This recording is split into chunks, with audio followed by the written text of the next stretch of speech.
तो हम एक शिव चर्चा आप लोग के बीच रख रहे हैं। चर्चा बहुत ही अच्छा है, आप लोग जरूर सुनिए।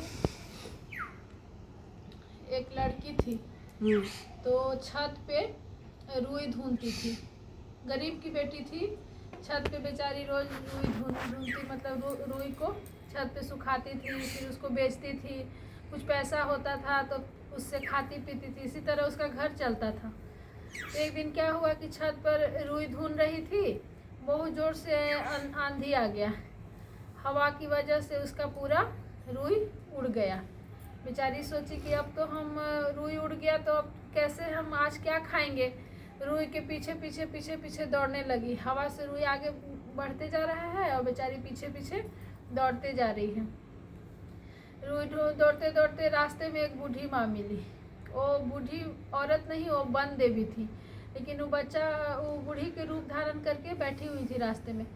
और उसको बोली कि बेटी थोड़ा मेरा माथा में जुई निकाल दो, बहुत काट रहा है, तब मेरा तुम आगे जाओ।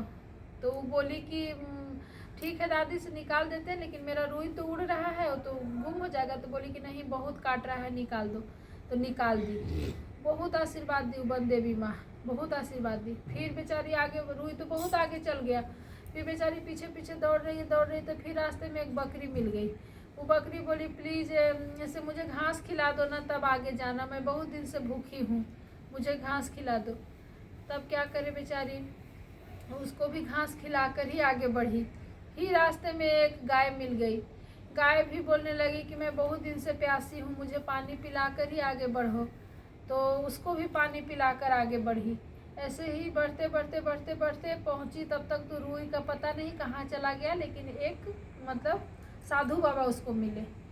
तो वो बोले कि कहाँ जा रही हो बिटिया, इतना भागे भागे क्यों परेशान नज़र आ रही हो। तो फिर वो पूरा कहानी बताती है कि मैं मतलब रुई ढूंढ रही थी, तो ऐसे ऐसे रुई उड़ गया, तो मैं उसके पीछे पीछे भाग रही थी, तो ऐसे रास्ते में ये मिला वो मिला, सारा कहानी बताई उसको। फिर वो बूढ़ा बाबा बोले कि ठीक है, ऐसे तुम एक काम करो, से हम जो कह रहे हैं से मेरा भी काम कर दो। तो बोली कि ठीक है बताइए क्या काम है। तो बोली कि मेरा देखो सामने में नदी है, इसमें से नहा के आओ, एक ही डुबकी लगाना ज़्यादा डुबकी नहीं लगाना, एक डुबकी लगा कर आओ, नहा कर, और उसके अंदर का मिट्टी लेकर आना। बेचारी उसके कहने के अनुसार एक डुबकी लगाई और लगा कर मिट्टी लेके अंदर से आई। तो साधु बाबा पूछे कि एक ही डुबकी लगाई हो ना। तो हाँ, एक ही डुबकी लगाए हैं। तो बोली कि ठीक है, आज तो तुम्हारा रुई उड़ गया, तो तुमको क्या खाना पीना कैसे खाएगी, तुम ये रूम में जाओ, इसमें जो भी तुमको इच्छा है इसमें से लेने का, एक बक्सा उठा कर तुम ले आओ। तो बेचारी बहुत बड़ा बड़ा बक्सा रखा हुआ था। बेचारी सोची इतना बड़ा बड़ा बक्सा तो उतना दूर हम ले नहीं जा पाएंगे पैदल। तो सबसे जो छोटा बक्सा था उसी को उठाई और एक ही ठो उठाई। तो साधु बाबा बोले कि बस इसी में हो जाएगा तुम्हारा। तो बोली कि हाँ सो हो जाएगा, से इतना दूर मेरा घर है तो पैदल हम ले नहीं जा पाएंगे। तो बोली कि ठीक है ले जाओ। तो बोली कि लेकिन लेकर तो जा रही हो बक्सा को, लेकिन ऐसे मत खोलना उसको, नहा के धो के उसको अगरबत्ती दिखा के घर में झाड़ू पोछा करके फ्रेश करके तभी इसको खोलना। बेचारी वैसे ही की, घर में गई, फिर झाड़ू पोछा की, नहा धो के उसको अगरबत्ती जला के बक्सा को खोली।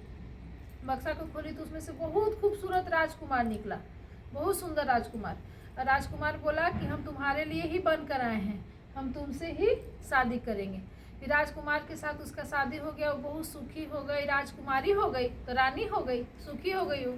तो उसका बगल पड़ोसी तो एक दूसरे के देख के आदमी जलता ही है, हर पड़ोसी का नियम है। हाँ, ये कैसे एकाएक मतलब ये ऐसे हो गई भाई, आज इसको खाने का नहीं था, एकाएक रानी कैसे बन गई।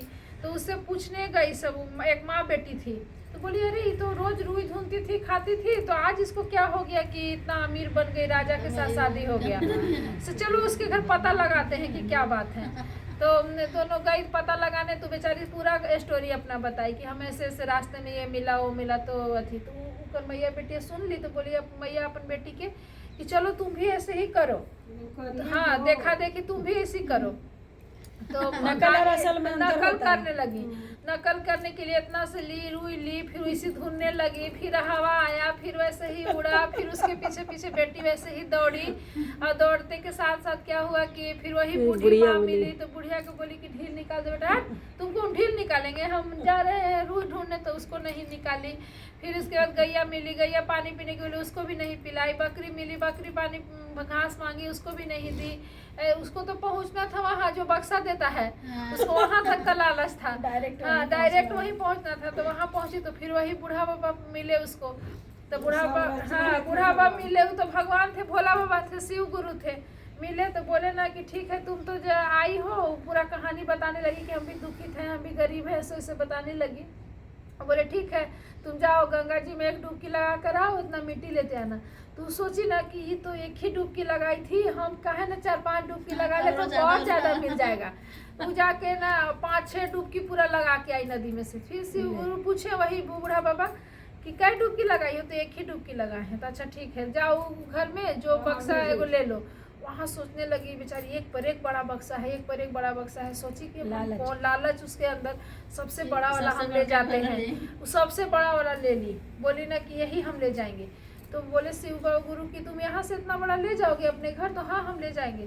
तो वही वाला बक्सा ले किसी तरह घींचते पटकते उसको अपने घर पहुँची। शिव गुरु बोले थे कि तुम इसको अच्छे से धो पोछ के अगरबत्ती दिखा के तभी तुम इसको खोलना। उसको तो घबराहट था अंदर से कि क्या इतना भारी है, इसको जल्दी खोलना है। वो गई से मैंने न झाड़ू लगाई, न पोछा लगाई, न अगरबत्ती दिखाई, और पूरा वो उसको खोली तो बहुत भयंकर बड़ा नाखून वाला, दाढ़ी वाला पूरा राक्षस निकला। अब बोला कि हम तुम्हारे लिए पैदा हुए, हम तुमको खा जाएंगे। उसको पूरा शरीर नोच के वो राक्षस खा गया। कहने का मतलब ये है कि लालच नहीं करना चाहिए, एक दूसरे को देख कर नहीं जलना चाहिए, अपना किस्मत से सबका अपना कोशिश करना चाहिए।